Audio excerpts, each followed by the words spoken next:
Plus d'une vingtaine de maisons détruites ce 12 juillet dans le 2e arrondissement de la ville de Douala, au quartier Nouvelle. Les habitants, pris au dépourvu, se retrouvent sans abri et attendent des solutions de la part des autorités. Selon les témoignages, les résidents avaient reçu un préavis de 6 mois pour quitter les lieux, mais beaucoup ne s'attendaient pas à ce que l'opération de démolition ait lieu ce jour. Alors ils sont venus casser un côté, ils ont oublié le côté ici. Aujourd'hui, s'ils n'ont pas prévenu, aujourd'hui, quand vous voyez là, quand ils ont commencé à casser, moi je n'étais même pas là. Ma maman vit ici, je n'étais même pas là. J'arrivais quand on avait tout cassé, tout sur le sol, que vous constatez.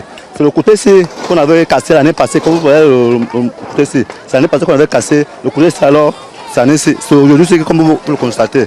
Des familles entières se retrouvent sans toit, contraintes de dormir à la belle étoile. Dans la confusion générale, certains ont profité de l'occasion pour piller les maisons détruites.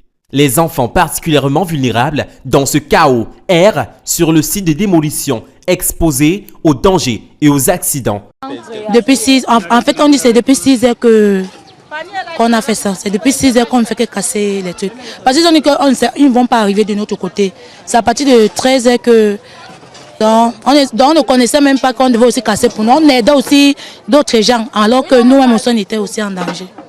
Les familles sinistrées lancent un appel à l'aide aux autorités pour un relogement et une prise en charge urgente. Elles espèrent également des éclaircissements sur les plans de relogement et d'aide qui leur ont été promis. Il faut dire que cette opération de démolition s'inscrit dans un plan d'urbanisation visant à améliorer l'aménagement du 2e arrondissement de la ville de Douala. Toutefois, les méthodes employées et le manque de communication avec les habitants ont provoqué un désarroi et une souffrance considérable chez les familles concernées.